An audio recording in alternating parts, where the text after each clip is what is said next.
没有文化与有文化的碰撞。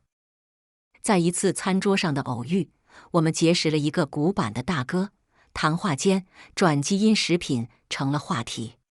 他真诚地建议大家远离转基因食品，称其对孩子有巨大的潜在危害。他坚信孩子与他的基因不匹配，就是因为食用了转基因食品，改变了基因。我们都愣住了。我们好奇地问：这些知识是从哪里学来的？他自豪地回答：都是他妻子告诉他的。这个经历让我们深刻认识到，无知也许有时是一种幸福，不要嘲笑这一点。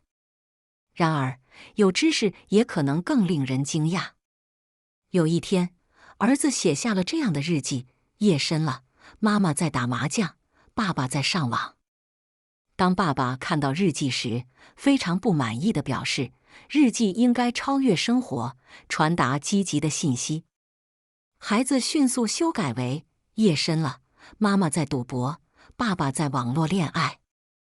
爸爸更为不满，愤怒地说：我们要鼓励正面思维，积极的内容。于是，孩子再次修改为：夜深了，妈妈在深入研究经济问题，爸爸在深入研究互联网加生活。然而，爸爸看后表示，这样写差不多，但需要更深刻，有待提高。爸爸告诉孩子，当你长大成为硕士研究生时，你将知道应该这样写：妈妈在深入研究信息不对称状态下的动态博弈，爸爸在研究人工智能与情感供给侧的新兴组合。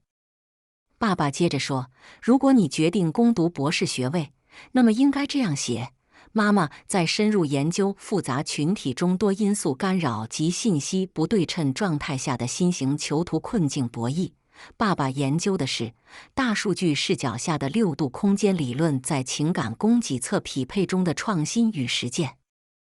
文化和知识的碰撞引发了不同的反应和思考。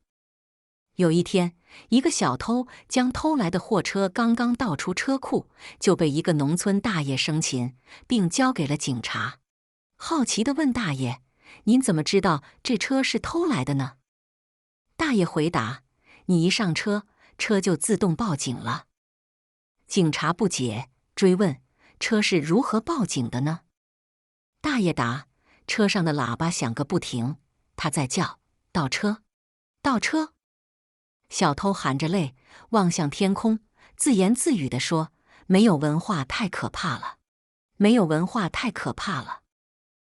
我们以前常说没有文化真可怕，如今才明白有文化也可以更可怕。